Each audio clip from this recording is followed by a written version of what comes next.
Well, Kate, what an achievement. 5 wins from 22 runners. You must be on cloud 9. Yeah, it was a fantastic night for Japan. Everyone put in so much work, all the way from Saudi, all the way from Japan, to bring together the largest contingent that's ever been here before, and it showed in the results. And is it fair to say maybe the dirt wins for a little bit of a surprise? To some degree. I mean, you have like the likes of Bathrat Leon, who had never he'd raced on dirt in Japan before, but not on dirt like American style firmer dirt. But he obviously loved it. Then you've got Crown Pride, who was absolutely fantastic. The Japanese dirt's just so different. You just never know how it's going to pan out. You've got some that run real well on it, and then you've got others who run real poorly on it. But you take them back to Japan, and they're superstars.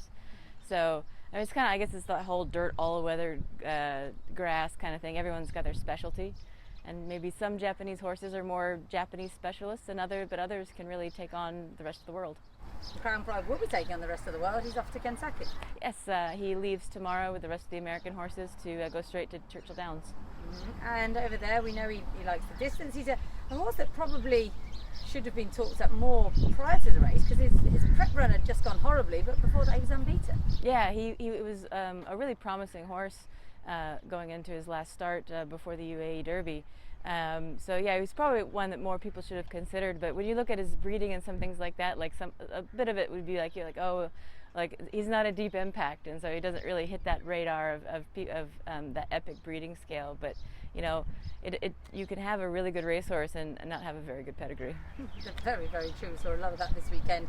And with Bathrat Leon, what will they aim him at? Because there's not too much top-level dirt racing in Japan over a mile, I think I'm right in saying. No, he would probably have to go back to the turf if he's going to race in Japan.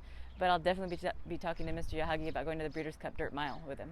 And Team Yahagi, I think I read somewhere that he's only got around 30 horses in training at any one time. To pull off a feat like that with 3 wins on Dubai World Cup night, that was a tremendous achievement. Yeah, Mr. Yahagi, he's got a wonderful team under him, and they all put in their best effort to really, wherever they go, just bring the best results. He's traveled for years and got, I think, a massive amount of experience that he's been able to then really adeptly use to his advantage to, now really master the world. And the Saudi form worked out really well, particularly, of course, for dear old Stay Foolish. Yeah, absolutely. I think going forward, the whole Saudi-Dubai duo is going to be quite popular for the Japanese, because it's easier on the horses to be able to have like one long trip over here and then be able to bounce between the 2 tracks. So Saudi and Dubai might benefit from having the 2 races together. And the 4 weeks didn't pose too much of a problem?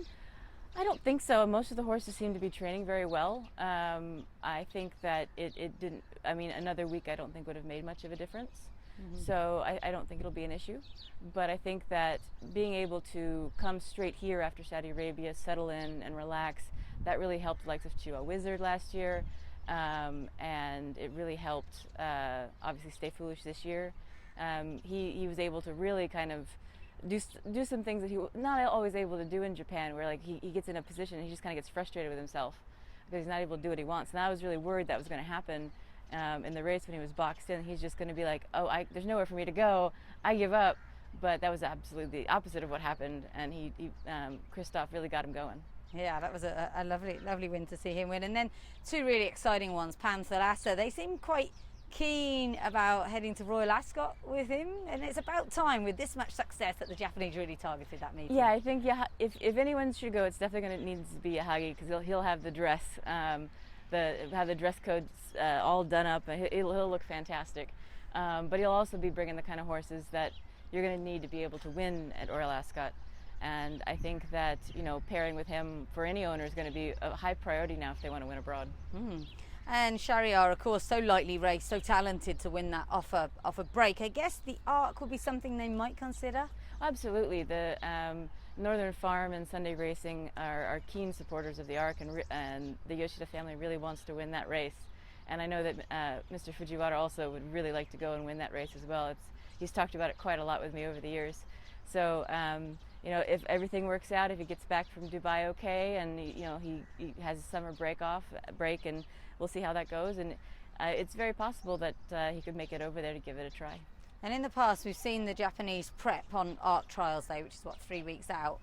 And maybe they've won then and they haven't managed to win on the big night. Do you think they'd consider something different, maybe taking in a race before, going to the UK and then on to France, something like that? Well, there's a lot of options out there, and I think in some ways they might benefit from trying a little something different, like maybe the Irish Champion Stakes or just something where you're definitely going to be able to get a good solid run in and maybe not have maybe two soft races in a row, which I think is going to take more out of the horse than necessarily having a race on firm ground, which is what they're mostly bred for. And I think, unfortunately, I think the best hope Japan's ever going to have to really winning the Arc is going to be a really dry day at Longchamp. So. Yeah, that's a very, very good point. And we touched on this before the meeting, but why are they so good? Is it the breeding program? Is it the attention to detail? Is it targeting the right races? It's a mixture of both. It's you know, a leveling up of horsemanship, leveling up of breeding over the years. You know, Northern Farm really likes to put in a lot of devices to like tracking the horse's heart rate and rhythm and things like that as they train to make sure they're pitch perfect. And they were doing that with like Marche Lorraine and Loves Only You at the Breeders' Cup, and obviously that worked out really well. They really are keen on, you know, finding the right feeds and vitamin supplements and things like that to make sure that the horses get exactly what they need to be able to perform. All above board regular stuff. And so like I think that they're taking a little bit from everywhere. That's the one thing I love about Japanese racing. It's not just Japan racing. They've taken things they like from England or things they like from France, things they like from America, and they've mixed it together, both breeding wise and training wise and everything else wise, and I think that that's become a real winning combination.